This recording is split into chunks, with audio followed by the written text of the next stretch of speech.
Hey everybody, Nick Espinosa, your chief security fanatic here, and today we are actually talking about Facebook because a top Facebook executive is basically blaming societal ills for COVID misinformation and rather the spread of it on their platform. And yeah, I've got a lot of thoughts on this one. Now, this is coming from Axios and rather an interview that they did with this executive on Axios on HBO.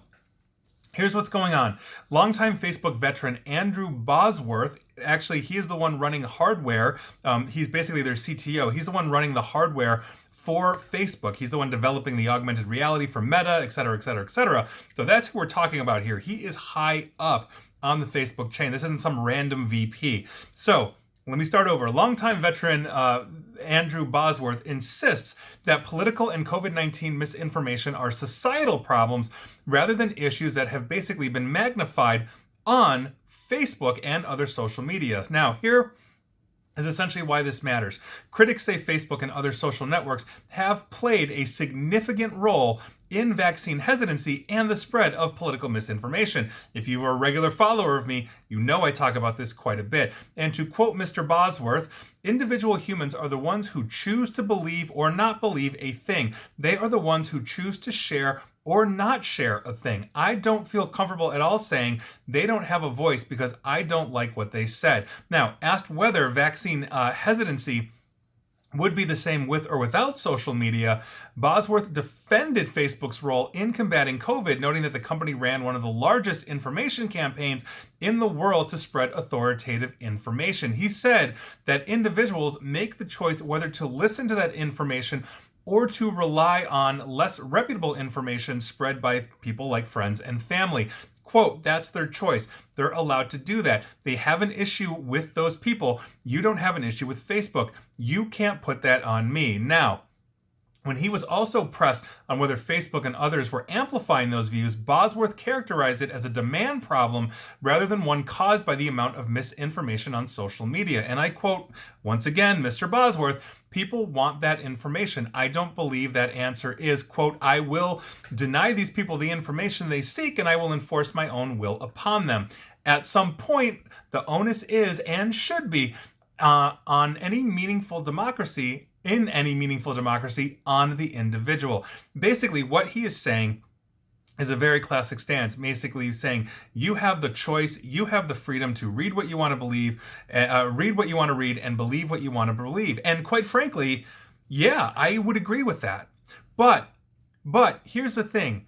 There are a couple of different things that we understand both in psychology and in Facebook that really fly in the face of this.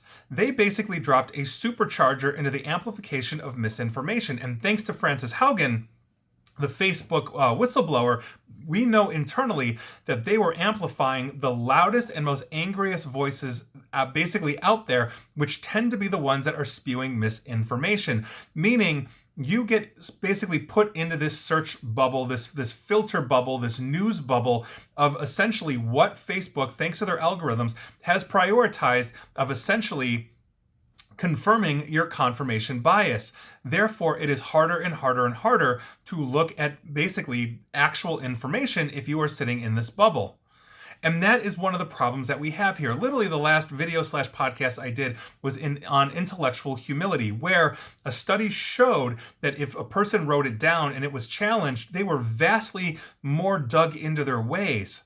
Because they've written it down, they have that visual confirmation, they have that point that everybody can see that they have to defend, and that's what Facebook is giving the world.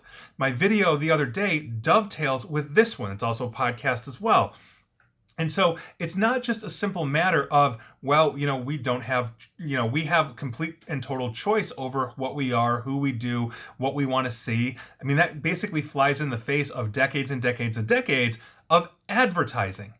Advertisers are looking at the psychological component of essentially what makes a human. And so when humans think, I don't fall for advertising, and then you're basically buying products that you're somewhat urged to buy because of one thing or the other, and we don't really necessarily realize that we're doing it. You combine that with basically an artificial intelligence on a grand, massive scale that is pushing you towards content it thinks you like because they're monetizing it, and things start to become out of your control.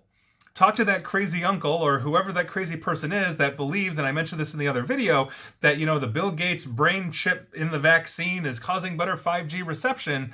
Try talking to that person about, okay, you can read what you want to read, but why not read something else? They're in an ecosystem, and they're in an ecosystem that is so hard to break out to, not to mention the studies that have shown how psychologically addicting Facebook is. And so they've got you opening your phone, looking at it 100 times a day or more for a lot of people. You're looking for those likes. And by virtue of that, they're herding you into basically your own information bubble. And oftentimes, because the loudest voices are amplified, it's misinformation right out of the gate. And how are you to know that? You chose to read that because it's in your confirmation bubble. Very few people can break out of that role. They can't break out of that mode. It's a huge, huge problem that we have. So, well, I understand and I agree on the surface, on an even playing field, yes, we are a product of our choices.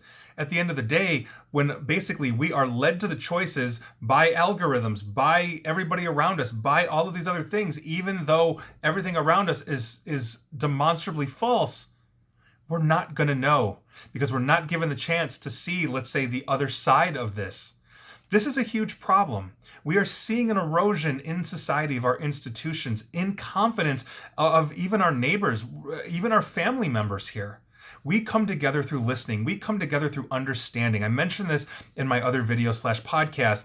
That is essentially the way to open dialogues, to change minds. But the other side of that coin is actually getting good and accurate information, beginning to trust institutions that quite frankly, a lot of people don't realize are simply run by humans.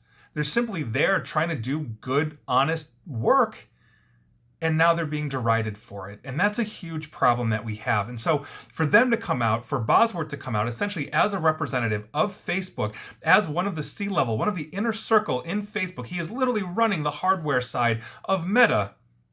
To say something like this is essentially a slap in the face to anybody that is actually looking at the damage that Facebook is doing. I think it's in very bad taste. I think he's missing the boat. I think he's defending his paycheck, and that's a huge problem. And please like, share, follow me here on Facebook and Twitter at NickAESP, where I'm hopefully in your news information bubble as a good and legitimate news source. And obviously, please feel free to subscribe to me at YouTube as well. And as always, stay safe, stay online, and please stay private. Thanks, everyone.